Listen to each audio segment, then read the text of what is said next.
So something pretty cool happened last week, Joe. I know, and it's pretty cool.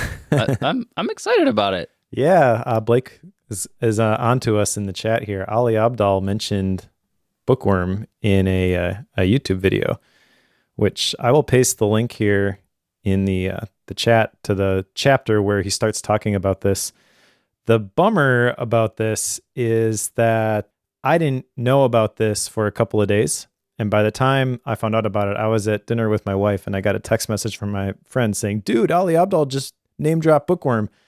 I immediately went to look and realized that his team had linked to the wrong bookworm. So first couple of days when 100,000 plus people were watching the video, it was pointing to our old nemesis, KCRW. See, we let up too soon, Joe. We stopped the fight too soon, and then We did. It came back to bite us. It totally did.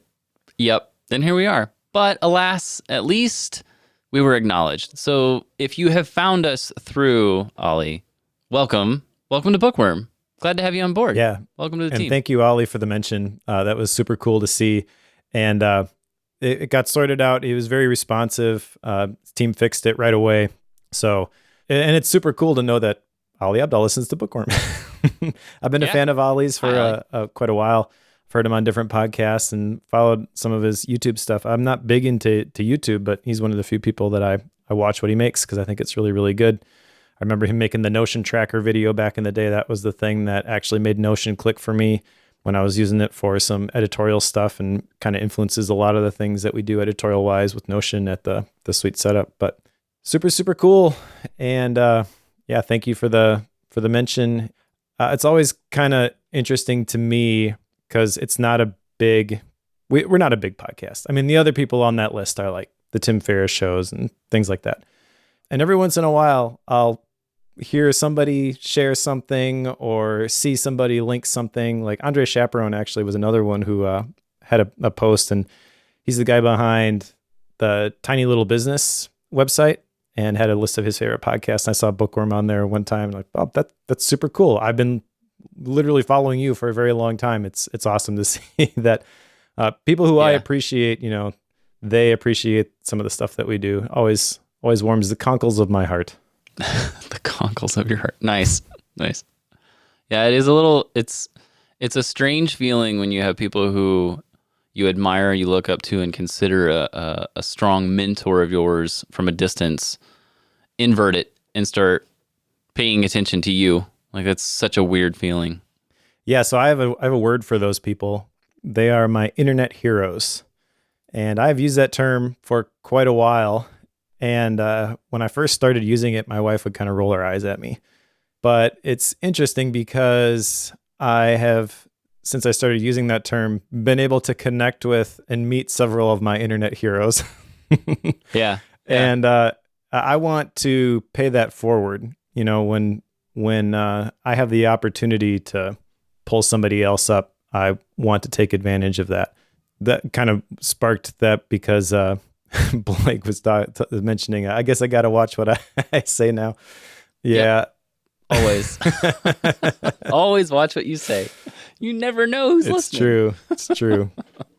So that was cool. You know what else is cool? Follow-up is cool. It is, sometimes. Let's talk about some of these action items. Did you make better use of your fresh starts? I think so. Maybe. I discovered something the last 2 weeks, and that is that if you want to find fresh starts, you can find them just about everywhere. The problem with fresh starts is that you can find them just about everywhere. That is true.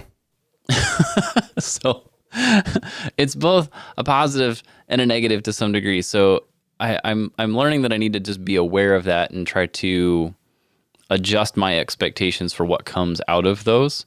But at the same time, trying not to overdo that at the same, in the same interval there, because it's easy to try to make use of every single one of them. And then the next thing you know, you're always trying to change something. And that's not helpful either.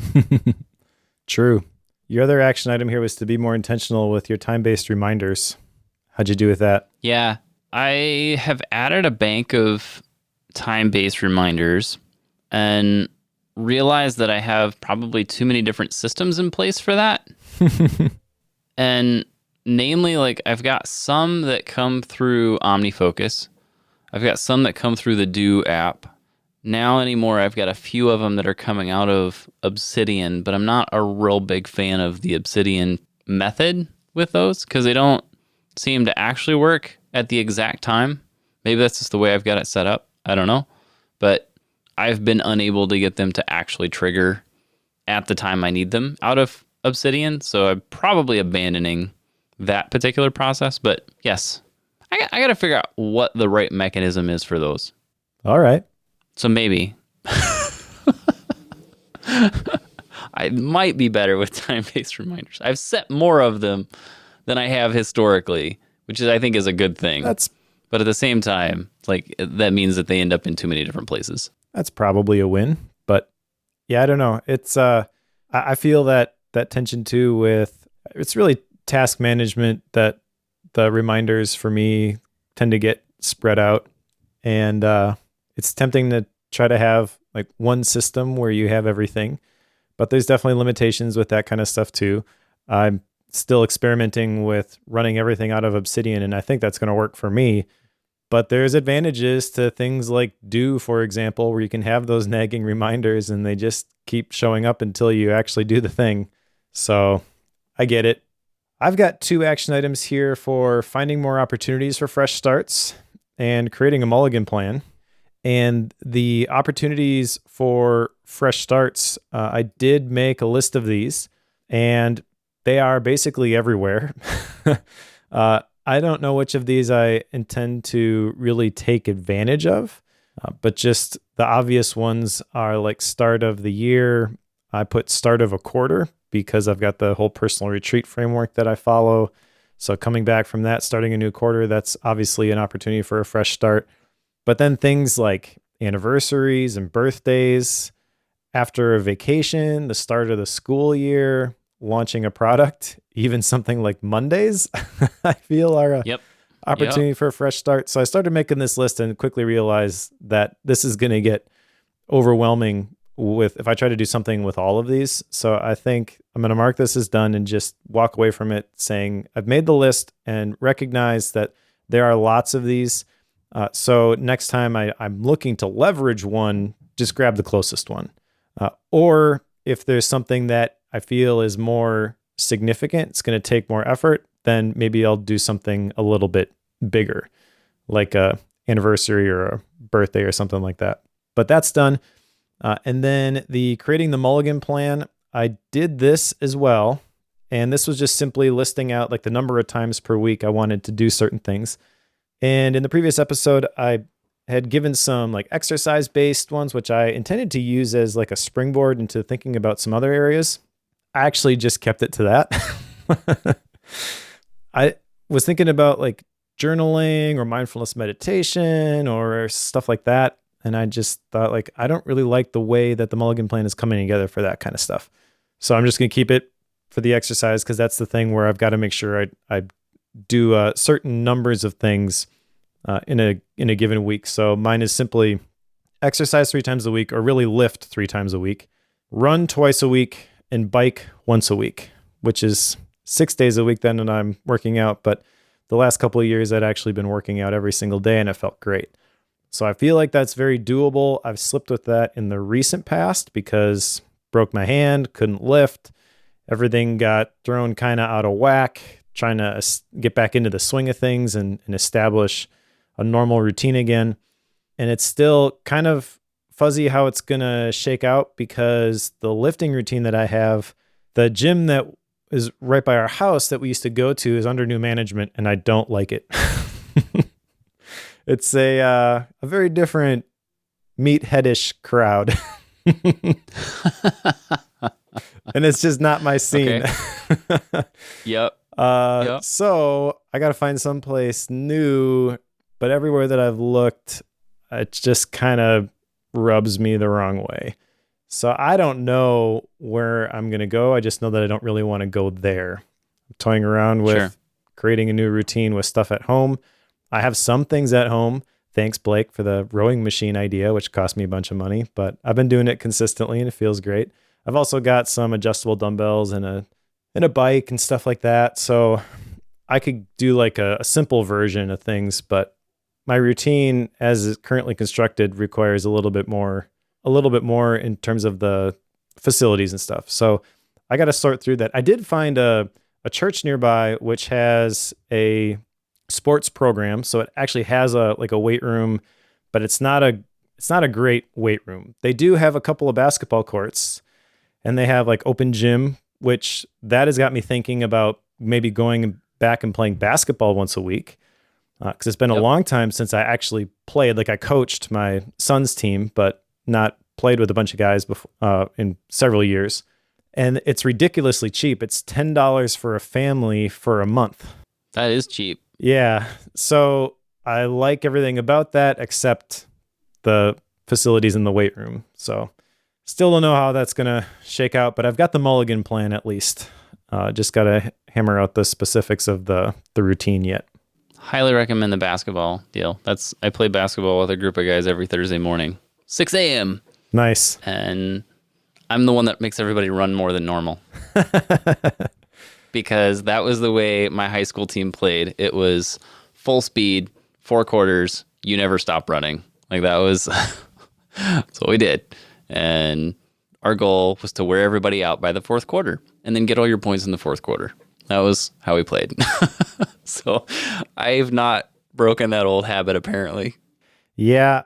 It's funny because the last time I played with a group of guys, I was playing early in the morning. They played at 5:30 at a local high school, and they moved. So I stopped going. Turns out the place that they moved is this church. That was like several years ago. And they used to play like Tuesdays and Thursday mornings, I think. I forget the cadence, but now they play every morning from 5 to 8 at the church. Nice. 5 in the morning till 8 every day. Yep. That is intense. Wow. I don't think the same group plays, but it's probably grown a bit and they have people coming and going. But yeah, it's on the schedule like 5 to 8 every day. So that's pretty cool. I will join that at some point, but I also am a little bit hesitant. My finger's still healing. I don't want to do anything stupid. Yeah, that's fair. We should play basketball sometime. Let's do it. We'll have the Bookworm Basketball Club. Oh, dude, I love that idea. It's a little bit of a commute for you and I to get together to do that, though. That is true. Well, should we talk about today's book? Yeah, this could be a long one if we're not careful. That is understatement of the year. So today's book is Personal Socrates by Marc Champagne. And this is hard to describe as a book. It's a bunch of profiles, I believe that he calls them, of primarily famous people who he's kind of done some research and some studies on who these people are and what they've accomplished and kind of dissected their thought processes and condensed it down into some clarifying questions. All right, so on the back of this book, which was printed in conjunction with Baron Fig, it says, at any point, we are one question away from a different life. And I love that premise. It reminds me a lot of the concept of thinking time from, I think it was The Road Less Stupid by Keith Cunningham. And in that book, the big takeaway I remember was that when you learn to ask the right questions, then the answers become clear.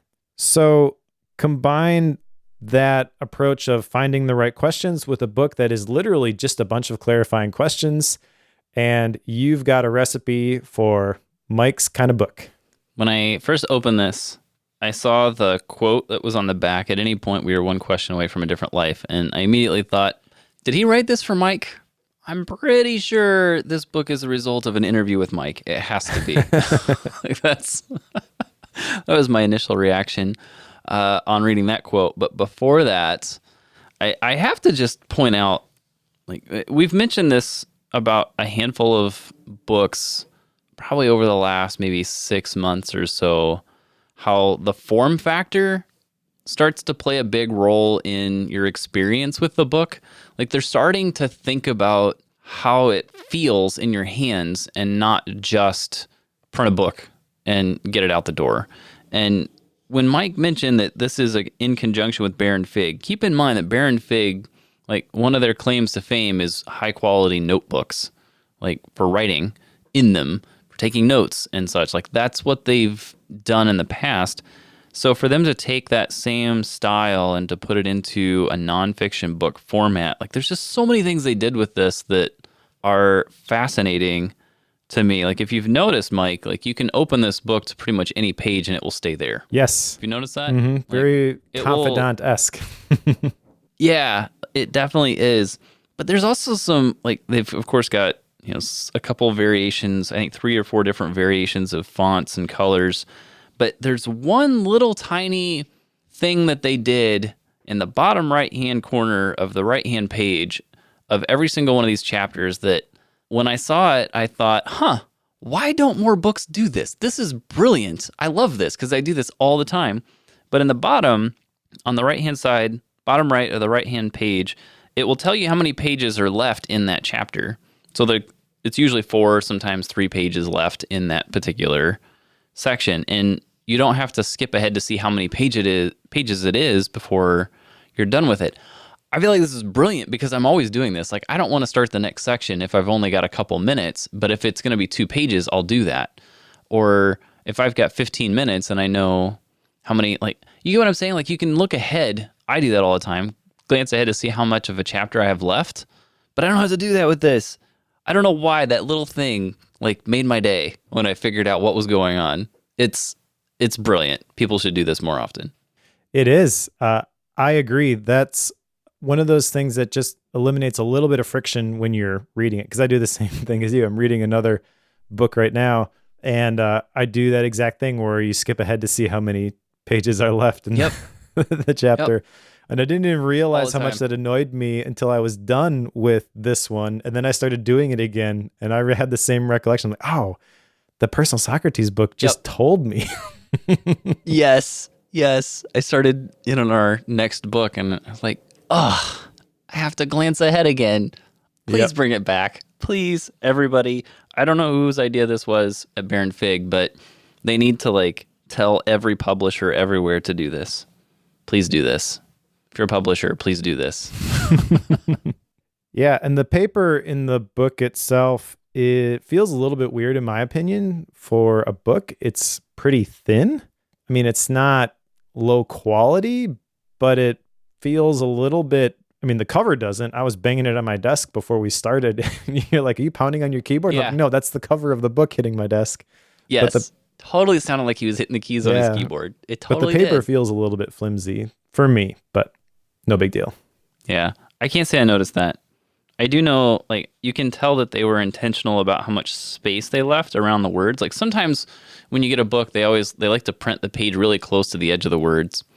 That's annoying because then you can't write in it. This one, they specifically left you like 3/4 of an inch around the outside so you could write in those margins. And then they leave you 2 or 3 pages, 4 pages in the back for notes as well. Like, this is a company that knows you need to use a book and not just, put it on a shelf and make it look pretty. So I did not actually write in my book. Did you? I always do. Yes, because I'm an animal like that. Did you write with a fountain pen, perchance? Did I? No, I don't think in this case I did. Sometimes I do, but in this case, I don't think that happened. I don't want to mark up my book, but I am curious because Bear and Fig paper is, like you said, usually pretty decent. If that means that it would actually work with a fountain pen or not. We're going to find out. Generally, you don't want to use a fountain pen when you mark up your books. It's going to create a mess. But right. If there's one book where it might work, this is probably the one. I mean, it bleeds a hair, but not much. Okay. Yeah, I would feel comfortable using a fountain pen in this. So yeah, I would say so. Cool. It also comes in a box and includes a very cool bookmark. Yep. Did you use it or did you use the bookworm bookmark? Good question. I'm pretty sure I used the bookworm bookmark but I also kept the original one in the book itself. But I tend to grab the same bookworm bookmark at this point, and when I'm done with a book, bring it with me to my next book. Pretty sure that's what I did with this one also. But this this bookmark is, yeah, it's got like this reflective material on it for like the keyhole design, and it's very clever. It definitely fits with the whole aesthetic. It's like a whole package. It's not just a book, and it feels really well done. I really like the color scheme. It's like this blue, gray, black sort of a thing. And every single page has like little hints of color in it. It's not like color diagrams or anything like that, but just very much in line with the design of the cover and the box itself. And like I said, I absolutely love this premise for the book. There's all these different profiles. I don't know how many there are altogether. I didn't count them all up, but they are broken into 3 different sections because #productivity book. Yep. All great books, 3 parts. Yeah. Part 1 is get clear. Part 2 is live intentionally. And part 3 is expand possibility. And each of these profiles is probably somewhere between 3 and 8 pages, depending on who he's talking about. And rather than try to go through all of them, we picked some, and I added a couple of them for each section. I got mad at Joe before we recorded because I said, you didn't add anything. I told you to put the ones you wanted to discuss in the outline, and we just agreed on the ones we wanted to talk about. So, yes. Because I think I just want to say that like in each of these parts, I was trying to get a quick count because I think there's, 12, 15 in each. I don't remember if they're the exact same number. So there's somewhere around 12 to 15 per part, 10 to 15, somewhere in there. But we're going to go through 3 per part here. And I just want to point that out because there's so much more than what we're going to cover today. At least, I think. Over the plan of what we're going to cover today, there's a lot more. We'll see if we cover the whole thing or not. Let's probably not do that. This will be a 4-hour episode if we do that. But there's a lot in here. Like there's a lot of names in this book that are mentioned that we're not even going to step into. Like James Clear is here and we're skipping over him. Because we've already talked about him. Right. But we're also skipping over Picasso. So there's that. That's true. Well, I did give you an opportunity. You did. But I think we have the right 9. I think we're good. Yeah. And I guess before we get into the individual parts, we should mention that Marc Champagne is a podcaster for a show called Behind the Human. So he's talked to a lot of these people, not everybody. And he also was the person behind the KYO journaling app, which I tried to go back and find. He tells his story at the beginning, how it had 87 million downloads and he's sitting there ready to delete it from the store because he had asked himself a question which made clear a different life path for him. And I thought that was a really cool way to introduce the book. It did not feel like sometimes that kind of stuff is like, oh, look at all this stuff that I was able to accomplish. And then look at me, I made the ultimate sacrifice. Me, I. You know, he was just setting up this curiosity theme, and I thought he did it really well. Yeah. It was one of those scenarios where like, wait, you had this nailed, you had the product, you had it, and you deleted it? Yeah. Okay, now I have lots of questions. Thankfully, you're going to process a lot of questions here too. So that was a great hook to get you going, and that was just in the introduction. So, yes. Agreed. All right, so let's go to part 1 here, which is get clear. And there are lots of different profiles that we could choose from. I want to start here with the first one, though, on Cal Fussman. And each of these profiles is kind of set up the same way. The title of the chapter or the profile is the question that you can apply yourself from the profile in question. So the question for this profile is, how can I ask the most powerful questions? That is a great one to start with for the way this book is formatted. And Cal Fussman is, according to the bio in the book, an iconic journalist, author, and storyteller. And then there's a little bullet point list of the things that they've done. So longtime writer for Esquire magazine and New York Times bestselling author, interviewed icons like Muhammad Ali, Serena Williams, Jeff Bezos, Robert De Niro, host of the Big Questions podcast, had breakfast with Larry King every morning, and these bullet points are interesting because some of them are just life accomplishments, but then some of them are insights into the way that they think. Like the very next one is philosophy to life. If you change your questions, you can change your life. One of the greatest interviewers and storytellers of all time. So I really like these little bios, and for the most part, we're going to skip over these.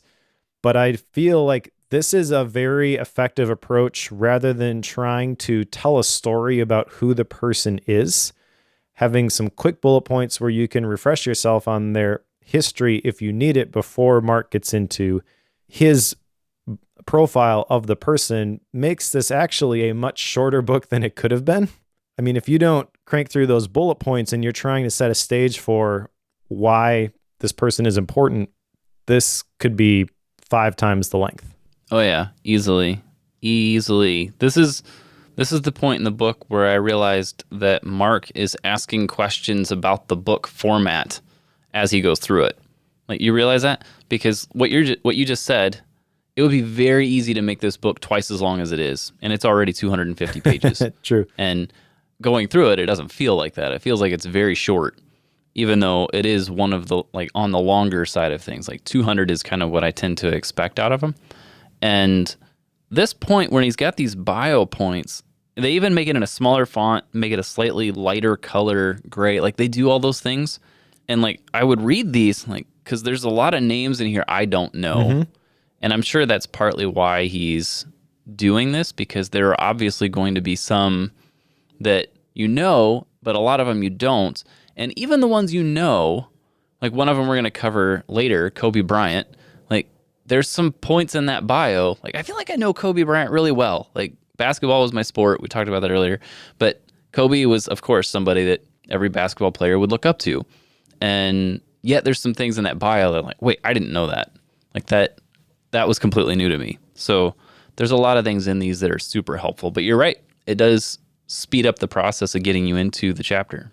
So what these bios do, and by attaching them to a famous or semi-famous person, is it wraps the question in a story, which makes it more entertaining to read, but also ultimately the big takeaway in each one of these is the question or questions that you are left with. I mean, I don't even know how many action items I have from this book because I'm not going to write them all down for the podcast. There's probably more than 12. It's every single section has multiple opportunities for you to brew on these questions. And again, any one of these can change your life. So this one at the very beginning, I just like this because how can I ask the most powerful questions? That's really the approach going into this whole book, this whole project. And the big thing I walk out of this profile thinking about is, what are the questions that I'm not asking? It's great to have a clarifying question. Those clarifying questions are actually a key piece of the personal retreat stuff that I do. What should I start doing, stop doing, and keep doing? Simple questions, but there's a lot of clarity that comes from those. But I don't pretend that there aren't better questions to be asking, especially in specific scenarios. If you're trying to find clarity in a specific area of your life, there are other questions that are probably better openers than those are. And so I leave this first section curious as to, like, what are all the questions that are possible that I haven't even considered yet? Because it kind of ends with this statement that you're never going to get an answer to a question that you don't ask. 100% true. And then we get blocked from asking great questions because we overthink situations. And this is the part where Mike raises his hand and says, guilty, because I do this all the time, trying to learn not to. And I feel like questions are a systems or a process-driven solution to overthinking. If you force yourself to just follow the question, then you can circumvent a lot of the overthinking. At least that's my personal philosophy with this.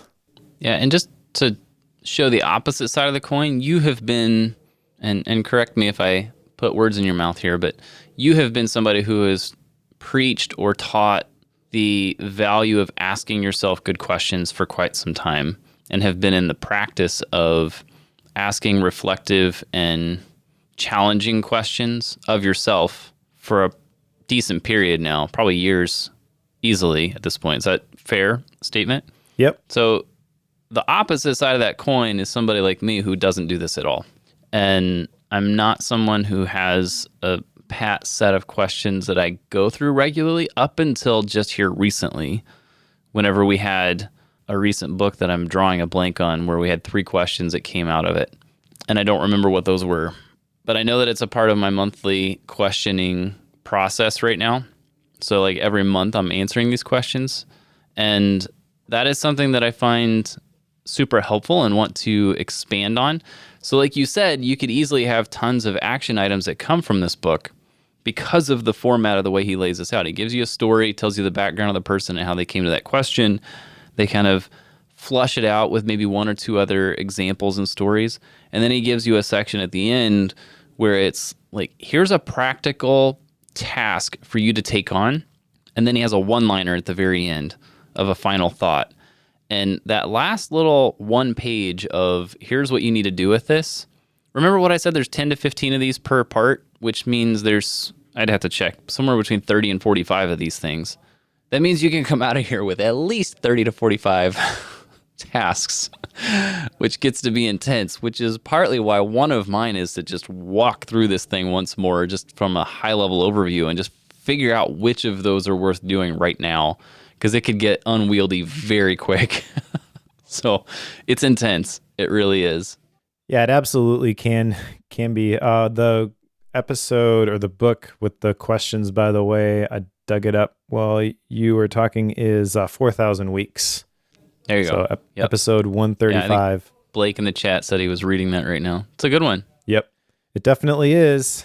So you have all these questions from this book, and I don't know what exactly to do with all these, other than to consider them as we go through it, and then, like you said, probably go back and revisit them at some point. I'm toying around with the idea of just dumping all of these into a text file in Obsidian and creating some sort of like macro thing in Quick Add, which just grabs a random question and drops it in whatever node I happen to be in. I don't know how effective that would be. On the one hand, I feel like maybe that's kind of cool because you never know what you're going to get.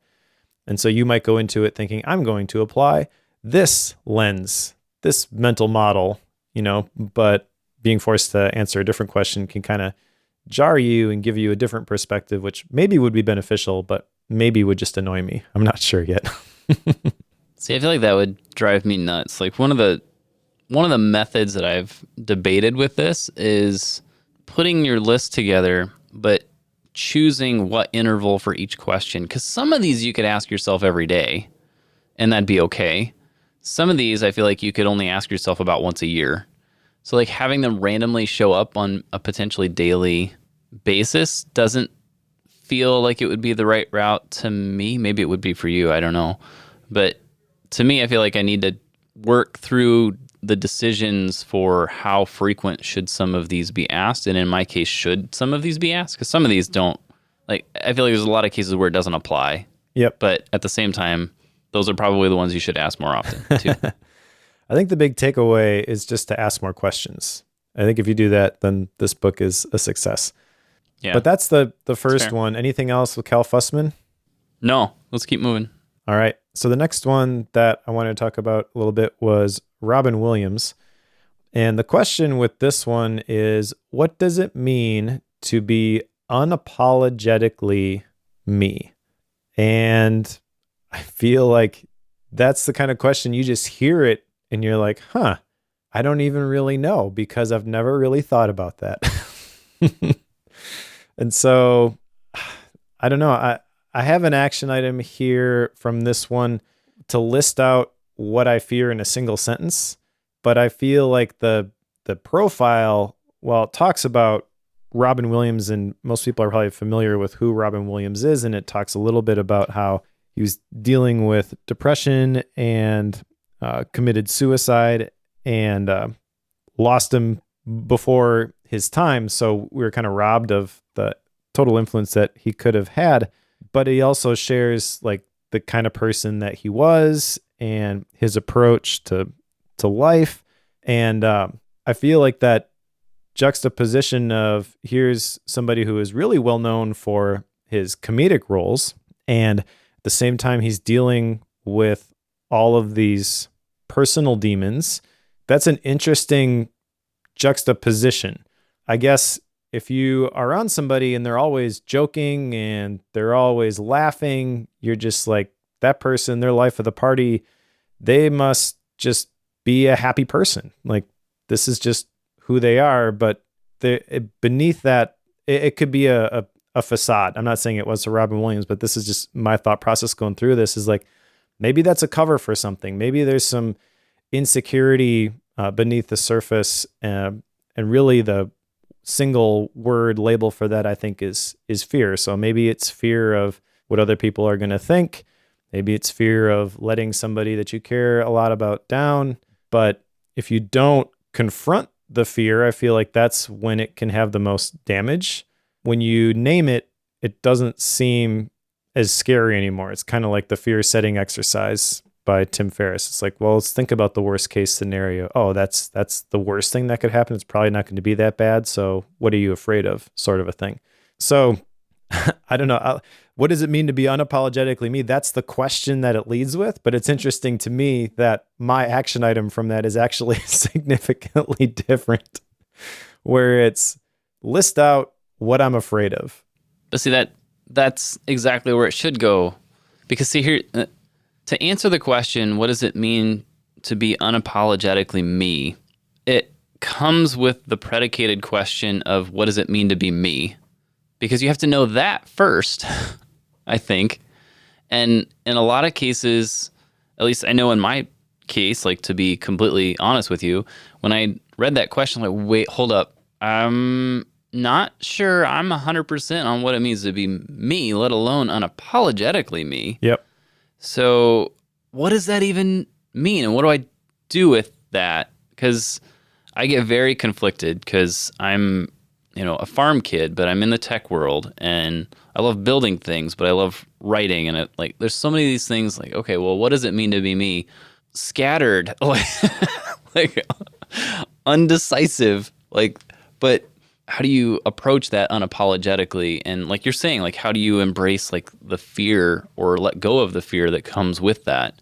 But you have to understand all those details. And that's not a simple thing to do. But at the same time, none of these questions are that simple to answer.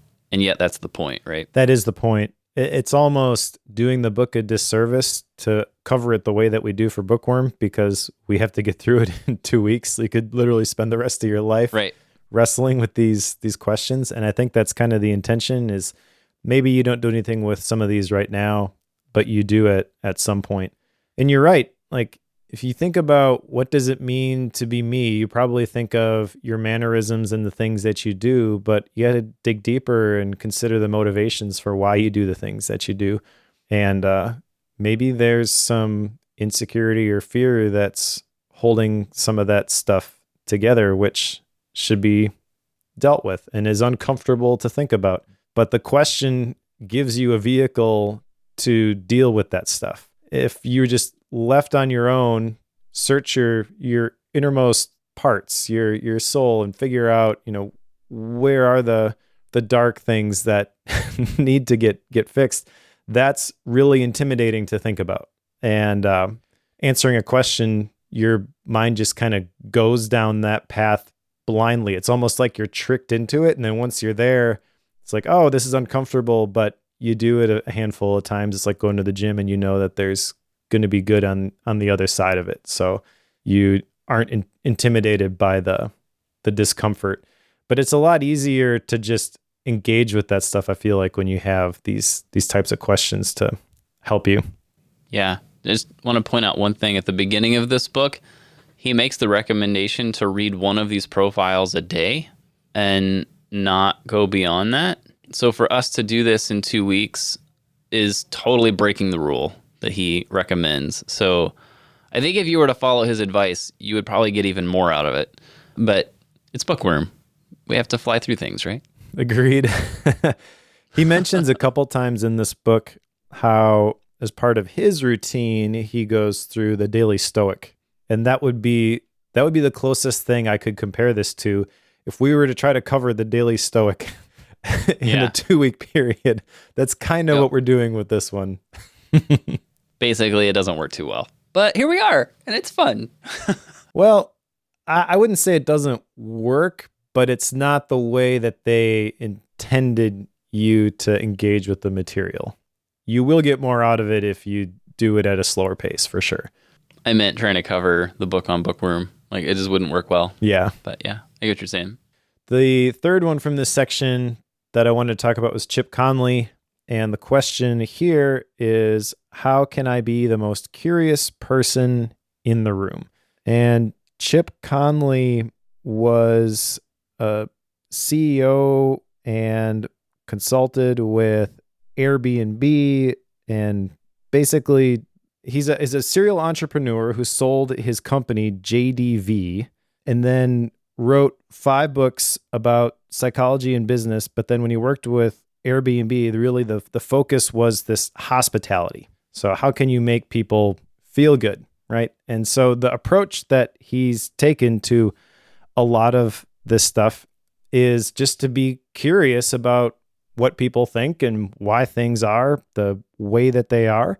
The what if questions, the why questions, these are the ones he tends to lean into. In fact, at the beginning of this section, I like this because the very first part of this chapter, behind the question, I asked Chip the same question I ask each guest on the Behind the Human podcast. Who are you? And Chip answered, I'm a curious white boy. I immediately knew I was in for a fantastic interview. And I like that because it's not shining a spotlight on his accomplishments, but really just highlights the fact that he wants to be present and figure out what other people are thinking and why things are the way that they are. I'm not doing a very good job of describing this, but I think there's a very important distinction here between like engaging with a question with a spotlight on yourself versus engaging with a question and looking outward at the people and the things and the systems and whatever around you. You won't notice a lot of things if you're just looking in, but you might notice some really cool stuff if you can flip that around and instead look out. Does that make sense? Yeah, so let me try to pull some of this together because I think I understand what you're trying to piece together here, Mike. But so the question, how can I be the most curious person in the room? So process that for a second. In order to be the most curious person in the room, you have to have a handful of things. You have to have an awareness of who's in the room that you're talking to, which means that you need to be paying attention to their feelings and their thoughts and their processes of their processes of thinking, mental models, I guess. If you can put those pieces together, you have to be aware of those things. You have to pay attention to every word that they're saying and how they're saying it. And you also have to have an awareness of how your stance, your words, and your physical appearance impacts what they're saying. Basically, you have to be hyper aware of what's going on in that interchange. The reason for that is because in order to be the most curious, you have to notice a lot of little details, and you have to then be in a spot where you wonder why they're doing those things. Like if Mike mentions something about Obsidian, he generally gets excited. Like you can tell that. It's pretty obvious. So Obsidian is a big deal to Mike. Obviously, if you're new to the show, Mike has an obsession, right, Mike? You'll admit this, right? I do. Surely you will. It's true. So Mike gets excited when Obsidian comes up. On the other hand, if you mention Rome Research, which Mike used to be super excited about, things are a little different anymore. It doesn't have that same air that Obsidian does. Now, those are all things that you can pick up on if you have a conversation with Mike about note making. and trying to see if I can use some of your terms like sense making, note making, map of content. Like I start throwing these terms out and you can just tell Mike is itching to start a conversation. Like I can tell this by looking at him. So It's true. If you notice those things, you can then find your jumping off points for questions to like, okay, well, why is that? You know, based on what I just said, if you ever run into Mike, you can ask him about why Obsidian over Realm Research, and you're in for a treat for a conversation. Like you can start the conversation that way, right? That's what it means. Like, so in order to be the most curious person in the room, you also have to be the most aware person in the room and the most present in the room. So it's not just as simple as asking good questions. It's being in that moment with that other person at that time. Yeah, that's a good way to put it. And that was something that I had missed in my description, was that the person who is the most curious is also the most present. If you were to summarize it in a single phrase, that's a great way to describe it. Yeah, and so the action item I have from this particular section, which I'm going to add to my journaling template, is how was I curious today? And I feel like that is reinforcing a bunch of different positive behaviors in a very simple, by simply using the word curious. Because if you're going to be curious, you're not going to try to explain in a way that this is the way things are, or like convince somebody of the way that they should think. You're going to try to understand why they think the way that they do. It's a very different approach. And I feel like there's a tendency for myself to take the other approach where, well, maybe this goes along with the systems thinking stuff, is like, well, let's figure out why this is the way it is. But then once I get to that point, it's like, okay, well, here's the solution. Let's just do this, and then we'll get this, and then we'll move on and solve the next systems problem. And I don't think it's that simple. I want to do a better job of accepting things for the way that they are.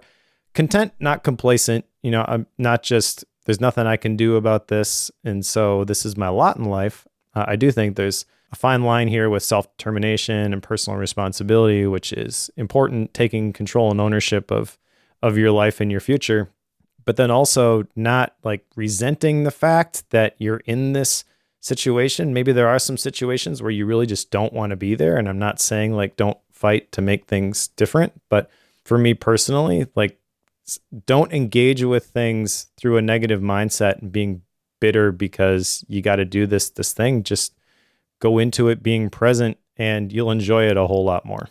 Yeah, I think that's a good way to put the whole thing together, because if you are being curious on a daily basis and coming at it the way that we're explaining, like it has so many ramifications behind it that are tertiary or secondary to the original intent. So go for it. Be curious. Right. All right. Part 2 is live intentionally. And the first profile here that I wanted to discuss is Kobe Bryant. I didn't even make the connection that I like basketball, you like basketball, so this was an obvious one to talk about. Yep, right. But the question associated with this one is, how do I get to the rim? And that has a very specific sports context. If you don't play basketball, then maybe the value of that specific question gets lost a little bit, but there's lots of other questions that go along with this inside the profile that help you kind of comprehend this. So, for example, the big thing from this profile is the thing about Kobe's Mamba mentality, which is a constant quest to be better today than you were yesterday. So there's lots of questions that can go along with that, like what is your motivator? What does my self-talk sound like? Who do I need to study? How can I outwork myself in terms of becoming the best that you can be? And so my action item from this specific one is to make a list of people who inspire me and start asking questions about why they inspire me. And I feel like I've kind of done this. We're talking about internet heroes before. Like I've always kind of known these are the people that I look up to, but I've never been specific about what can I learn from them. And what I like about this profile is that it doesn't require you to engage in dialogue with them. You can study somebody's life without having a personal relationship with them. And I think that's pretty cool. And I think that by being intentional about that, you can probably grow quite a bit from people who are doing something that you want to do or doing something that you currently do, but do it better than you. I want to always be trying to get better. I want to get better as a husband. I want to get better as a father. I want to get better as a creator. I want to get better as a podcaster. I don't want to be complacent and be like, well, that's good enough. And just I show up and do my thing. I want to always be looking for those things that I can do better, which is why like I always listen back to every episode that I've ever published. And I hate hearing my own voice, but I don't want to say I enjoy, but I get value out of recognizing the mistakes that I've made. It helps me not make them again. One of the big things for me with podcasting, Toastmasters kind of reinforced this, was the use of filler words. As soon as I started listening back to all the ums and the likes, it pretty much disappeared. And that sounds ridiculous, but it really did. Like overnight, I stopped the majority of I still do it every once in a while, but it's 1/100th of what it was that first podcast episode that I recorded. Then I had to go back and edit it back afterwards. I'm like, man, this has got to get better because this is brutal. Yep. Please help. Yes, that's the thing about podcasting. Like, this is actually something I wrote down as an action item that I want to do is start listening back to Bookworm because I don't right now, and Mike knows this because it's frustrating. I'm sure for you, Mike, but I don't do that. But at the same time, I'm aware that that can be extremely helpful. Like if you come back to Kobe Bryant in 2008, the Lakers made it to the championship and lost. And Kobe then went through a whole process after that. Like, where did we go wrong? Why did we lose? How am I going to lead this team differently? Like, he started asking himself these questions. And then they won the championship the next 2 years in a row. So he totally changed things around. But one of the ways that he did this was studying Michael Jordan and just paying attention to the fundamentals, like what is his footwork like? How does he handle the ball? What is it that he does different that makes him so exceptional? But one thing that they don't point out here that Marc didn't mention in this, because I've had my obsession with Kobe before, and I know that he used to watch his own tape back, and he would critique every little move that he made wrong by watching himself in that process. So he not only studied the people who he considered mentors, even though they wouldn't actually mentor him since, competitors.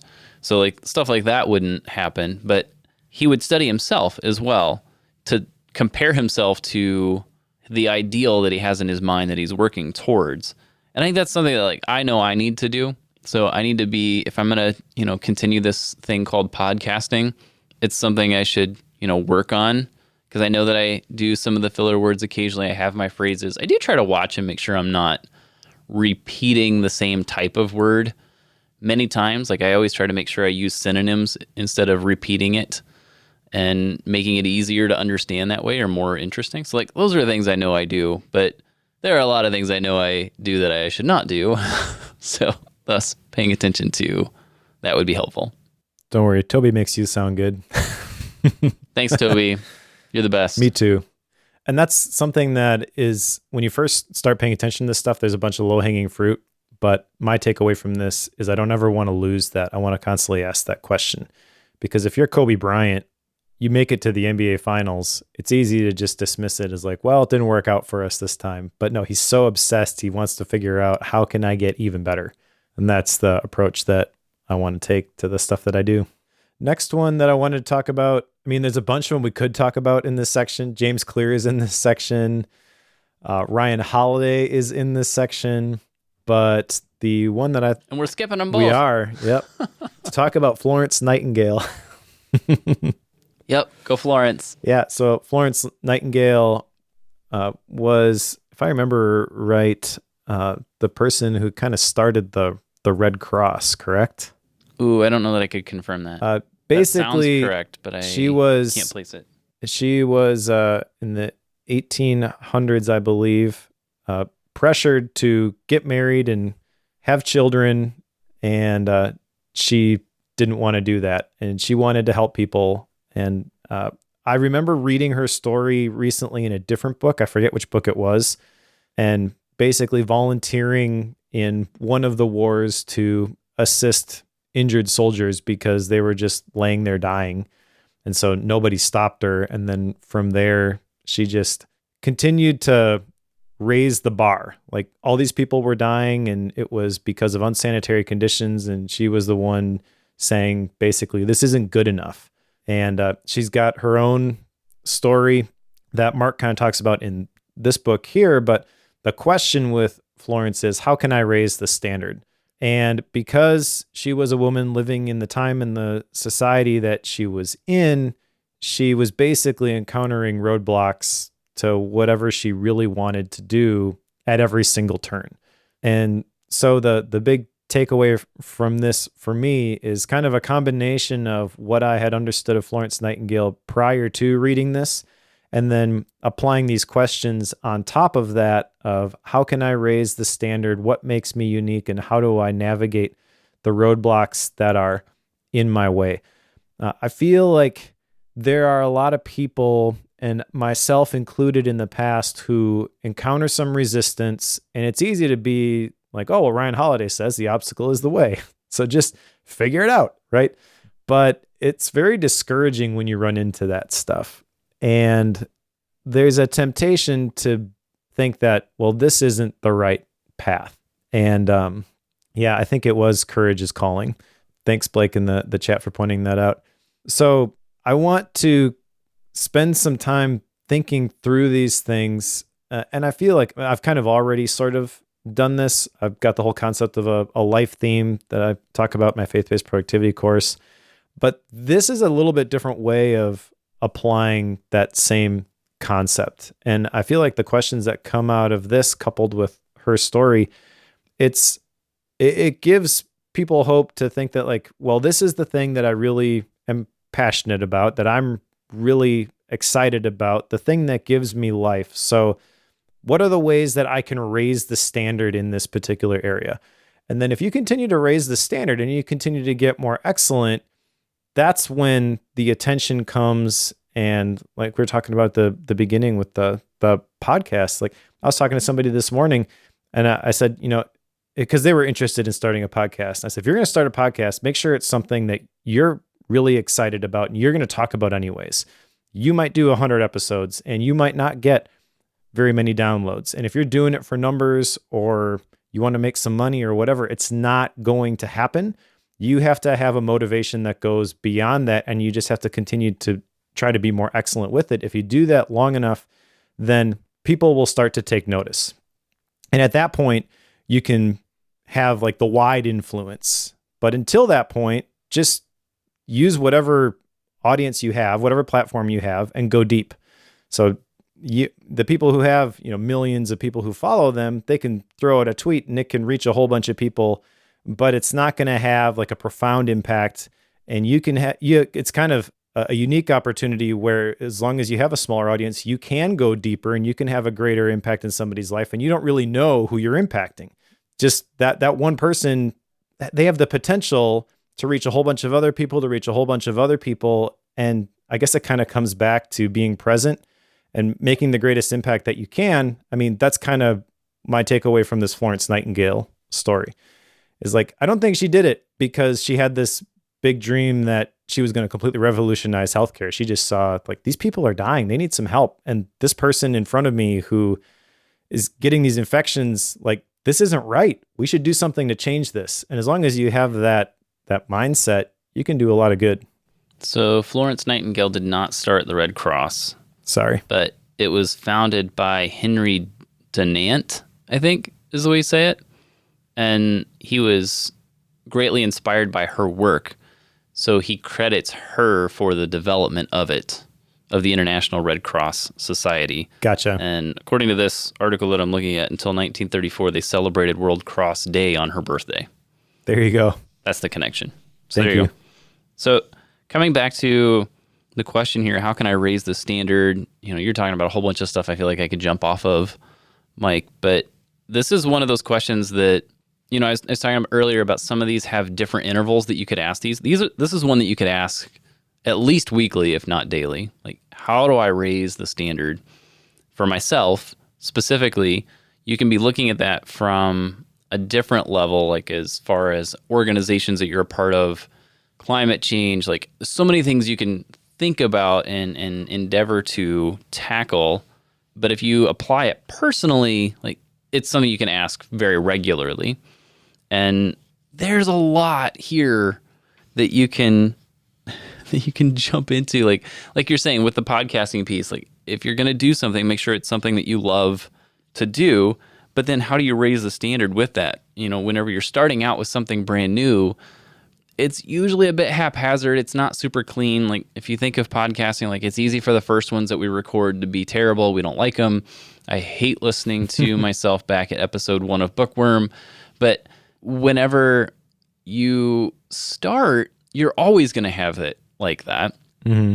But that just gives you a platform to start building on, and you can always start to get a little bit better. But at the same time, when you first start, you can be extremely niche in a very small sector, like what you're talking about. You don't really branch out and go wide until after you've got that initial build.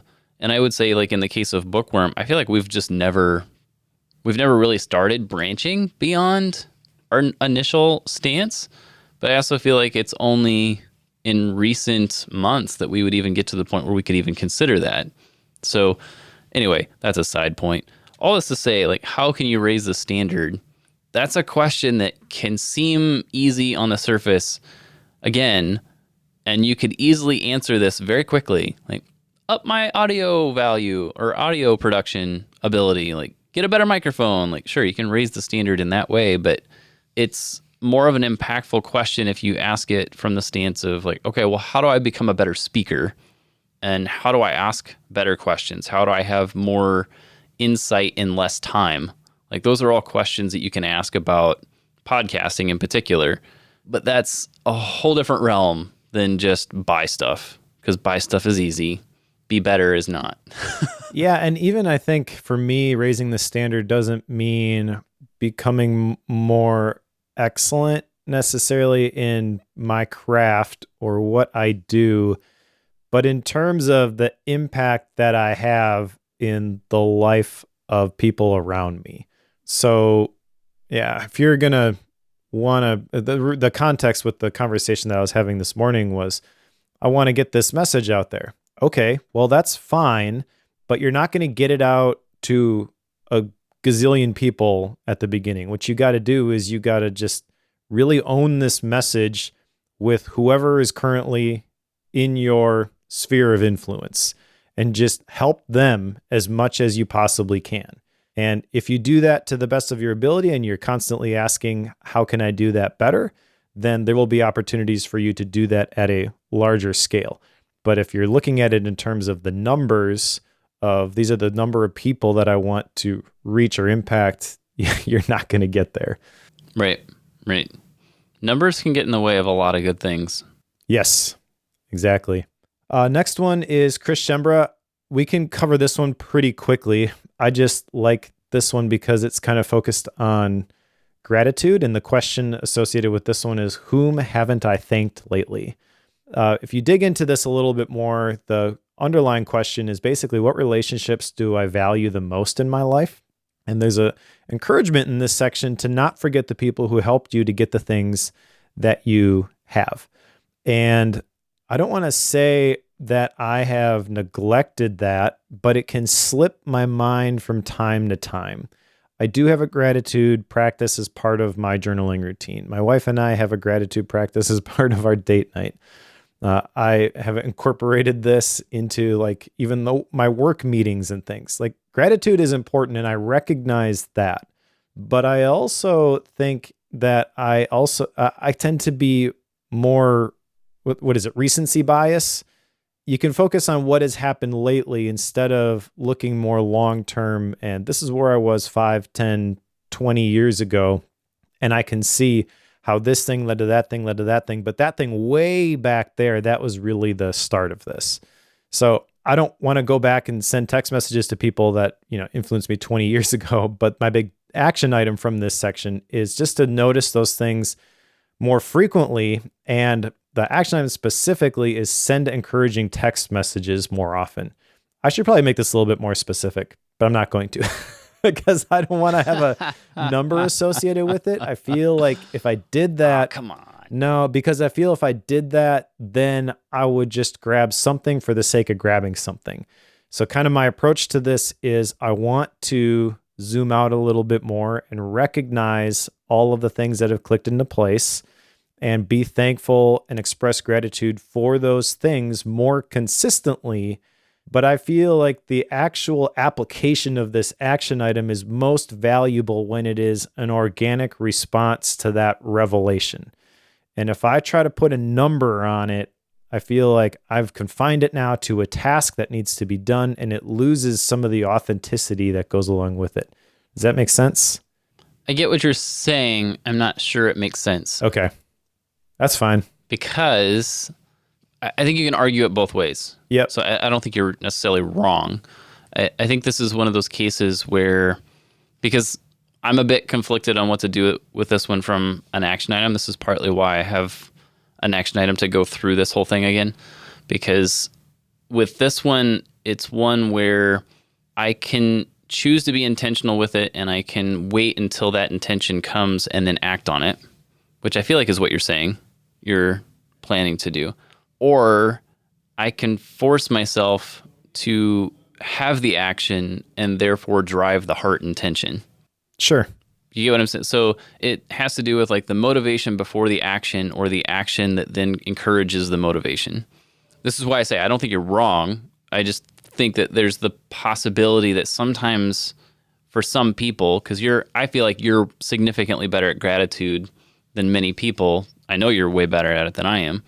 And it's something that I would need to just say, I'm going to show gratitude to someone today. No idea who that is, but I am going to make it my task today to make sure that that happens. Like, that's what I would have to do, because I'm not good at it. I'm terrible at it, actually.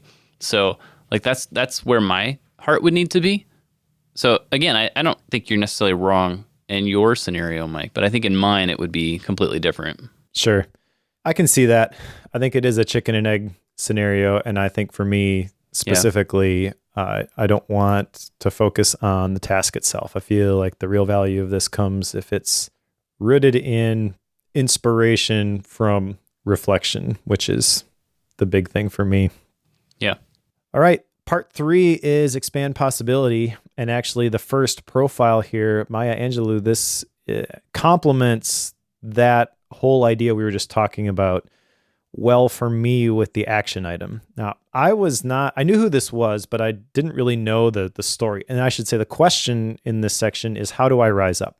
Now, the story here, and I'm sharing this from the book, I'm not really paraphrasing this. So she was raped when she was 8 years old. She told her family about it. And then the day the man was released from prison, they found him killed. And she thought that her words, confessing that to her family, are what actually killed that man. So she felt guilty about that. And she stopped speaking altogether for 5 years, which is a pretty serious reaction to that. And you hear that story and you're a monster if it doesn't do something inside of you. Like, how do you not have empathy and feel bad for her in that situation? So right. Obviously, though, she was able to work through that. And part of the thing she credits for that is reading a ton. So one of my bullets is read nonstop. The action item associated with this, though, for me, is to list the people in my life who have been kind or inspirational, because her story is like she had somebody who forced her to take a step out there, and that was kind of the thing that helped heal her. And she shares that story, or Marc shares that story in this profile. So it's a good inspiration. It shows me that one person can really have a domino effect in terms of the impact, because you don't know who you're influencing.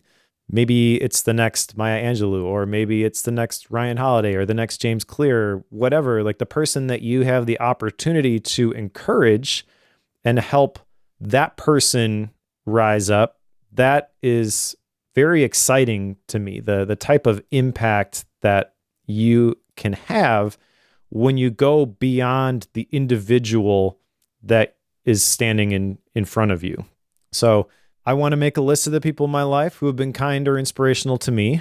I've already been thinking about this, and I've got several people top of mind, but I want to make it formalized. And then I want to pay it forward. I want to consider other people and how I can help them rise up. Again, just recognizing that you can't take the person or the people in your life at face value. You don't understand the real potential that they have. And you got to assume that there's something bigger there to be unearthed. And when you combine it with like all the stuff that we've talked about, the curiosity and trying to figure out what's really there, I mean, it's kind of natural that you would be more self-sacrificial, I guess is the best way to describe it. Like, my time is precious, sure. I time block my day because I want to make the best use of the time that I have, but people are the reason for productivity. And if you go into it like someone needs something from you, and you go into it with a curious mindset and you're trying to be present, I feel like that's kind of a perfect conditions for some really cool stuff to happen. And I feel like I've kind of seen this happen recently for me, and I want to continue to go in this direction. But just constantly looking for those people who you can help pull up. I mean, I had a conversation with somebody this morning. I mentioned about the podcast stuff. Somebody that I went to high school with that I ran into randomly at a coffee shop the other day, and I was on my way out to a meeting, and I was like, hey, we should get together and catch up, So we did that today, and it was really, really cool. Did I have time to do it today? Probably not, but I did it anyway.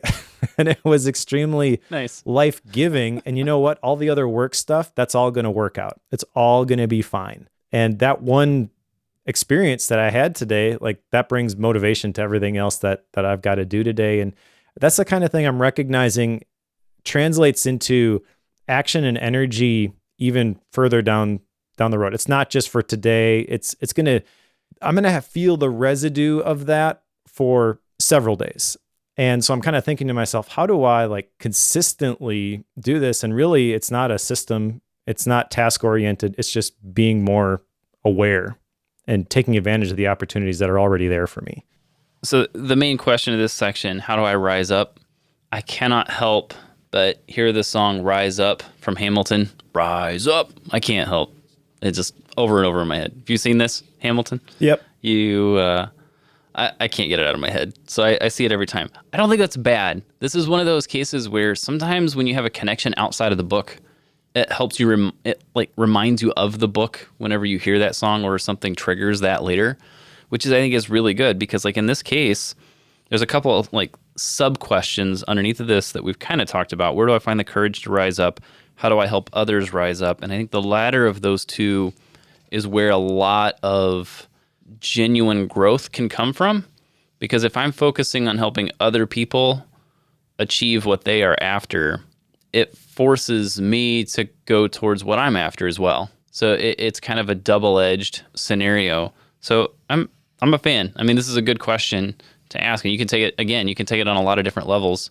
How do I help people rise up from an activist stance? How do I help people get to the point where they know what it is they want to do day to day throughout their life, at least set a mission, build a team out of their family? Like, there's so many different scenarios that you could take this. So it's a solid question. I'm a fan. Yeah, and I'm recognizing, looking at this outline now, that this section in particular, the expand possibility, this is really abundance mindset driven. If you have a scarcity mindset, none of this stuff makes any sense. But when you No, not at recognize all. that there's no scarcity, and just because I happen to be successful doesn't mean you can't be successful. And let's just all be decent humans to each other. That's really the only way to do it. Right. Right. Next profile is Naveen Jain. And the question from this one is, what if it were possible? And I'm trying to condense this because we're running long. But I go through this profile and I am encouraged to think bigger. Society trains us to recognize limits, and this profile kind of is like, take the lid off. Imagine if there was no limits. What would you do if you were wildly successful? That's not the question that's being asked here, but that's kind of the direction. Really, the thing that's being asked in this profile is actually more practical. It's getting you to take the first step in that direction without feeling like this is absolutely ridiculous and there's no way I'll ever achieve this, so why am I even doing this? But recognizing that every problem is solvable, recognizing that you're creating a lot of your own limits.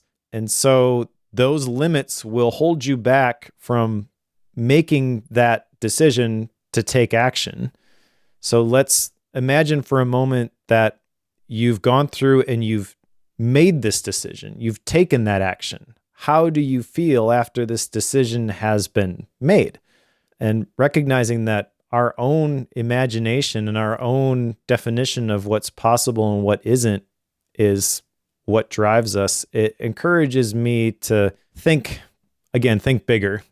What would it look like if everything that I did, I had, the golden touch, and everything that I did was going to succeed? Where would I take action that I am not currently, just because I feel like, well, I can't do that super well, so I'm just not even going to try? The big takeaway for me for this whole section is just try it anyways. The result almost doesn't matter. The belief in yourself is the thing that does. And just throw it out there and don't judge it by the result, but give yourself the affirmation that you're the type of person who just takes action on these things. And I feel like if you do that consistently, you'll surprise yourself.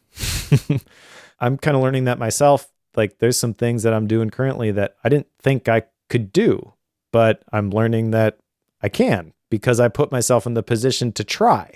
And I had to overcome some limiting beliefs just to put myself out there. It took somebody close to me saying, you got to quit talking the way that you're talking because you can do this. That was like the first time I believed in myself enough to actually put myself out there and try it.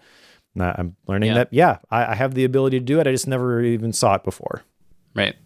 This one, I feel like this particular chapter is one that probably has impacted me the most out of all of them, which is saying something. Because what if it were possible? And my brain jumps to a whole bunch of different places. And some of these, what if it were possible, like, it doesn't have to be, I don't think, based on current, cultural, scientific, societal standards. It doesn't have to fit within those, and it doesn't have to make logical sense what you're asking, because that's the point. So some of when I read this chapter, one of the things that jumped in my mind was, what if it were possible to cure ADHD? Like, I don't know that that's actually scientifically feasible, because I don't know enough about it to be able to say yay or nay on that. But the question there is, what if it was? Or even if you're not curing it, what if there was a way to solve your specific symptoms with something? I don't even know what that is. Like, what would it be? Like, or if you had it under control, how would you act?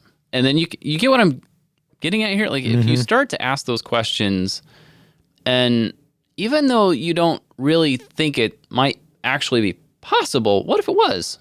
Yep. And then what actions would you take if it was? that can change a lot of things very quickly, and it can get you to really process some of these other components here, like the other two questions that are in this chapter. What limits am I setting? Okay, for those of you who are in the ADD world, I find I set a lot of limits on myself unknowingly, but the question is, what are those, and how do I turn those loose? Like, how do I break those chains? What do you do with that? What if these limits could be let go? And the other one here, how do I know if this is the right decision? Like, that's another great question. So, if you get what I'm saying, like if you start trying to bump up against all these things, like you can have a lot of good things come from them, because I feel like a lot of us tend to put these glass ceilings on ourselves and we lower them, and then we want to know why we can't achieve what we want to achieve. So I really, really, really, really like this one. Yeah. There's so many other ones that I want to talk about, but for the sake of time, we'll pick one more, and that is Steve Jobs. And I almost said we should not talk about this one because we've talked about Steve Jobs a lot, but the thing I want to talk about from this is very different than what I thought it was going to be when I went into this profile. So the question that goes along with this one is, how can I think different? And in 1997, there was that ad, which here's to the crazy ones. I actually have that framed. I really like that poem.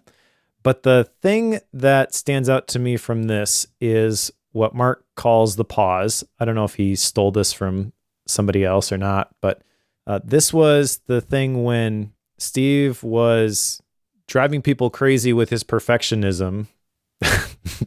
This is the thing that would cause him and his teams to go back to the drawing board because something wasn't good enough.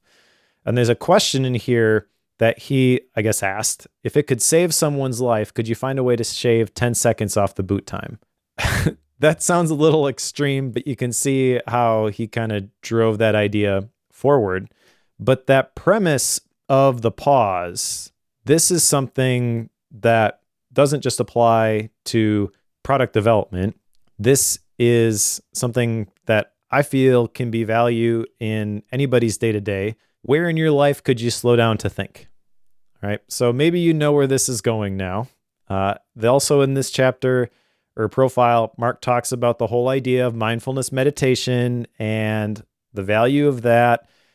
Mentions all the usual suspects, calm, headspace, all that kind of stuff. But the way that it's framed here with the pause and not being guided, this is very much in line with something that David Sparks and some other people have been talking to me about in terms of mindfulness meditation. Is like the real pro move with this is not having an app that you follow, but just thinking and just focusing on the breath, just slowing down.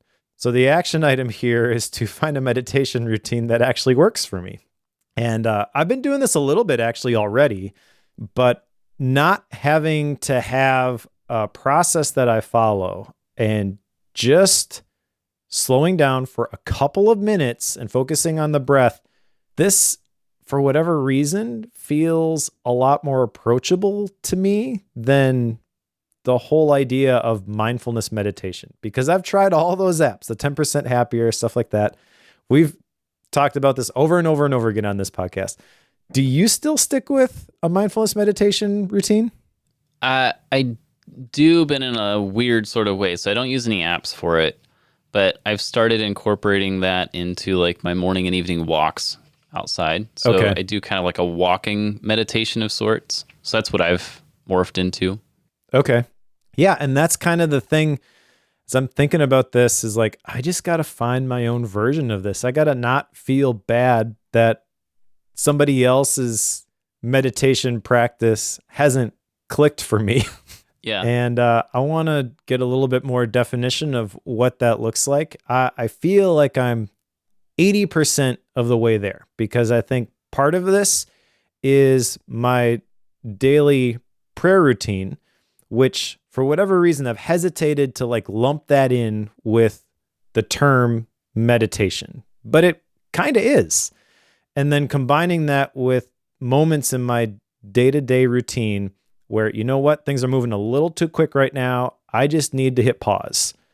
And I need to take a step back and just a minute or two, quick recenter, get some space, and then I'll re-engage. Because I feel like I've got opportunities to do that, and that would provide a lot of benefit. But I kind of just get caught up in the flow and the momentum and don't take advantage of those.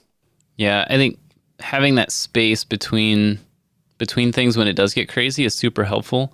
But I think being willing to rebrand certain activities as meditation is perfectly fine. Like a prayer practice absolutely is that. Think about what meditation is, sitting and focusing on the thing in front of you. Well, during a prayer practice, that's exactly what you're doing. Or, Bible study, if you want to go that route too, like that can be the exact same thing. Exactly. So yeah. It's okay to do this is partly why I've done the whole walking thing, because I realized that I was doing my best on those walks to pay attention to my surroundings and trying not to let my mental, race car take off and keep me focused on other things. But I want to focus on the nature that I'm in right now. So I'm doing that same thing. It's just in a different form. But because of all the mainstream pieces, and even what they explain here with Steve Jobs, his practice was more of the sit and meditate, like some of the cliche views of that. But that's one small piece and one small form of that. So kudos to you. You can find a different way to do this. You don't have to use Headspace. It's okay. Yep. All right. The book ends with a profile on Marc himself. And this is just sharing kind of his journey. There's some specifics here about like a theme for the year and kind of how he arrived at the place where he wrote this book, because his word for the year was thriving. He talks about scans and prompts and things like that, which I don't know. I feel like this is a cool way to end it. And I feel like there's some really cool stuff in here, but I also think that it's a lot of stuff that we've kind of covered before. And so since we're long on time, we can probably skip this one. Yep. Basically, it's a summarization of here's what I've learned from all this stuff. Yep. He does give some practical tips on how to apply this yourself. Some structure there, but I think it's something that you kind of have to discover for yourself, and it's a mashup of a lot of the types of books that Bookworm listeners have already read. Yep. So I guess that takes us to action items, and I've got a bunch. I was going to say, which of the 40 do you want to talk about? So I have jotted down 5 of them from our discussion here. This is not everything from my outline, but I think this is what I am going to land on here for formal action items. I want to list out what I fear in a single sentence. And this is not so I can continue to allow this to hold me back, but just naming it and the attempts of overcoming it. And I know it's easy to be like, well, I don't have any fear, or I think if you dig deep enough, you'll find something. So that's what I'm going to do, is dig deep enough and see if I can find something. Add the how was I curious today to my journaling template. And like my other journaling template sections, I don't intend to force myself to answer this every day, but I'm going to create the opportunity in the prompt. So I have an opportunity to put something there if something stands out to me. And then as part of my personal retreat process, I review all those journal entries. So I feel like a couple months from now, when I do my next personal retreat, that's going to provide value for me. I'm going to make a list of people who inspire me and start asking questions about why. I'm going to share encouraging text messages more frequently, and I'm going to find a meditation practice that works for me. Now, you've mentioned a couple of them, but the one that you keep coming back to, so the only one that I have written down at the moment, is to go through this all again. Yes. Yeah, I have 3. Okay. So I have 2 of these are, one of them is kind of a summarization. The other one is derived from a chapter we didn't cover. But one of these is to visualize my day ahead of time.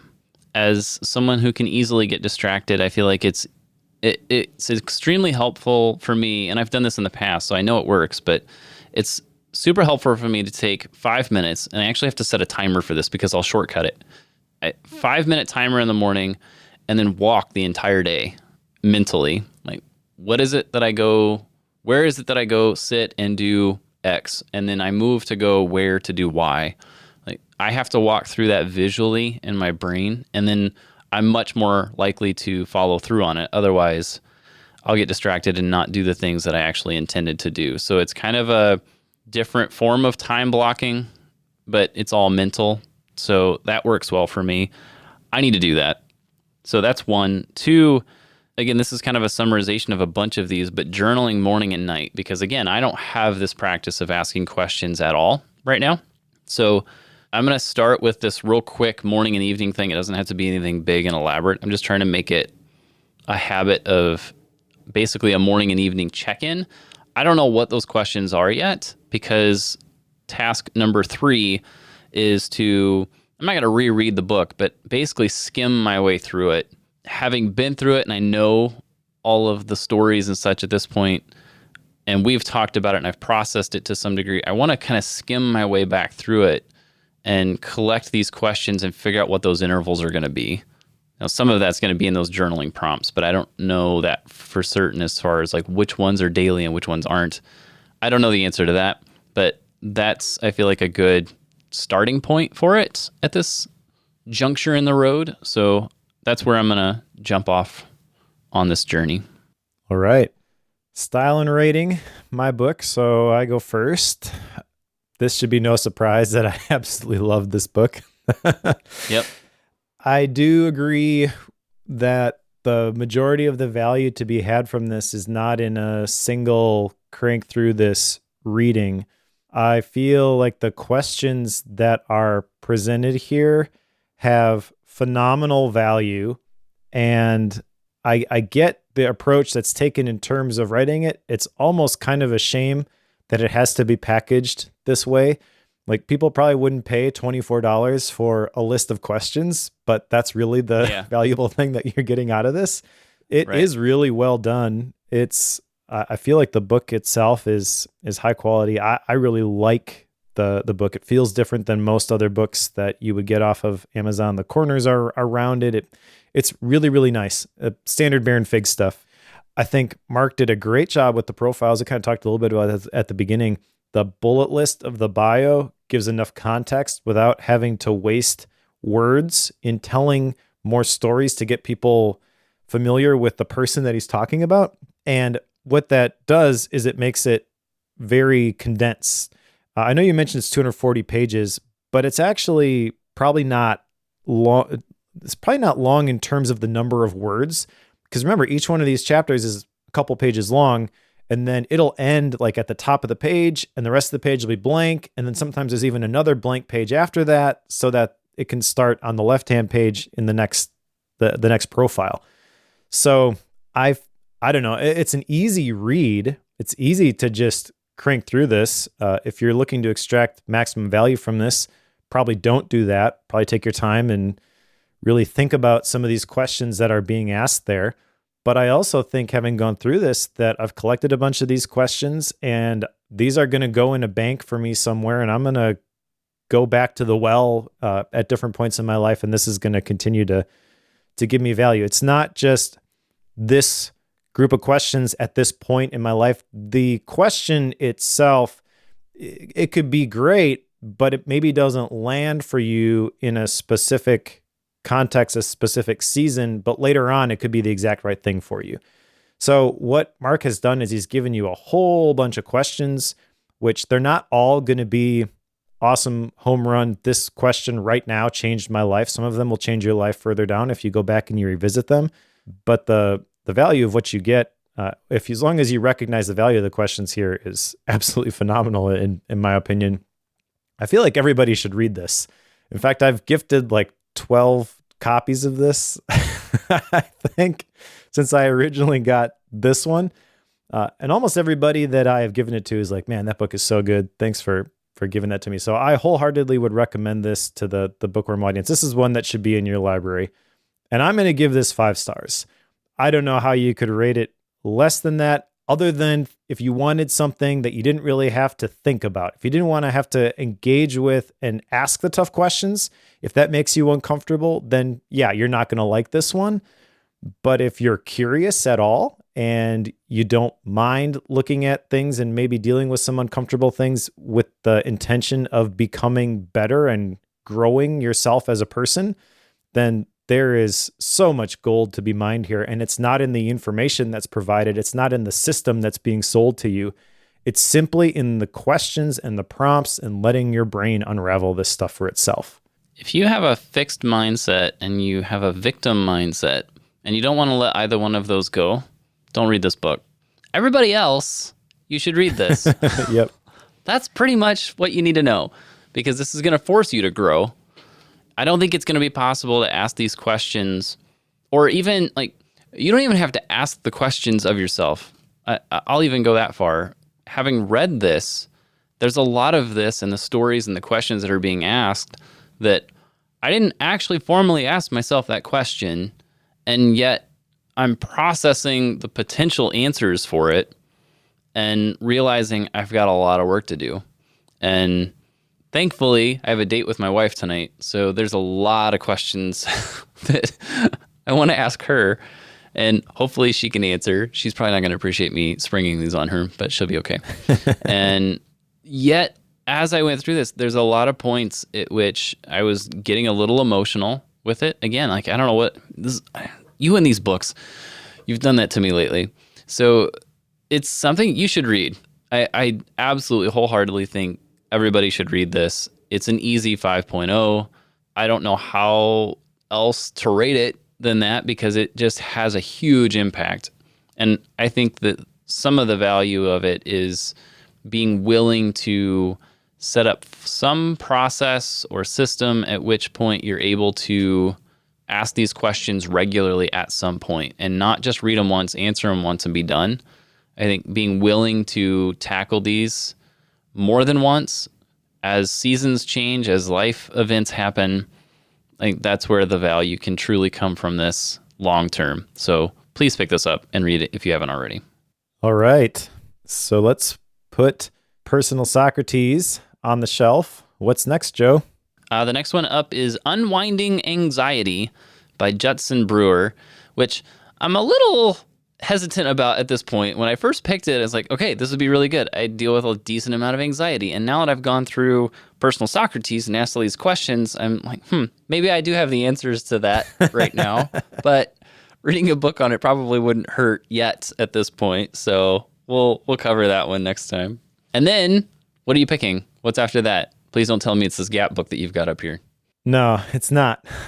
So one of the profiles, which we didn't even talk about, was Chase Jarvis, who is the CEO of Creative Live. He has a book called Creative Calling, which looks amazing. So we're going to do that one. Nice. I was on the edge of choosing to order that one just for my own sake. So one of the video reviews for the book on Amazon says, only read if you want life to become more interesting. Okay, that's fair enough. Sounds good. Any Gap books, Mike? I know you've got one. I do. I'm not reading this one with you. That's okay. So mindfulness meditation, yada, yada, yada. There is a book. I don't remember if it was mentioned in this one or not, but Dan Harris, the 10% Happier guy, also wrote another book called Meditation for Fidgety Skeptics.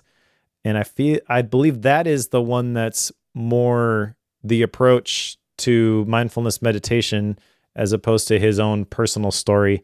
I picked this one up at Half Price Books the other day. So I am going to start this one actually today. I've got my other Gap book that I am finishing, and then I'm going to read this one because it's pretty short before jumping into Unwinding Anxiety. Sure. Well, if I have a Gap book this time, I might actually, I'm going to be going through this one again, Personal Socrates, somewhat. But I also did just reread Take Back Your Family with my wife. I feel like that one, Mike, you should pick up and go through for the podcast you do with Rachel.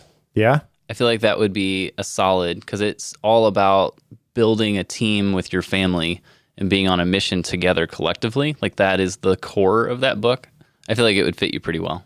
All right. Well, we actually have that one. Haven't read it yet. Oh, there you go. We'll take a look. It's a solid. That it is. All right. So thank you to everybody for listening. Thank you specifically to the Bookworm Club Premium members who value the podcast enough to support it financially. We really appreciate you backing up your support of the show with some money that helps us keep the lights on. We don't have ads. We don't really make a whole lot from this. If you want to support the show, you can either use the links that are in the show notes for the books that we mentioned. Those are all affiliate links. Or you can support it directly by going to bookworm.fm/membership. And if you decide to pitch in, it's $5 a month. You get a couple of perks. You get all the MindNote files from the books that we read. That's how I take my book notes. So I upload those as PDFs and as MindNote files into the club. There's a Bookworm wallpaper that I created. There's some Gap Book episodes that Joe recorded. But really, it's just it's a way for you to support our work. And we really appreciate people being willing to do that. It helps keep this thing going. So thank you to everyone who has chosen to do that. If you want to become a member, again, bookworm.fm/membership. And if you're a loyal member of Bookworm, you know how this goes. You need to pick up the book Unwinding Anxiety by Jetson Brewer, and we'll cover it together in a couple of weeks.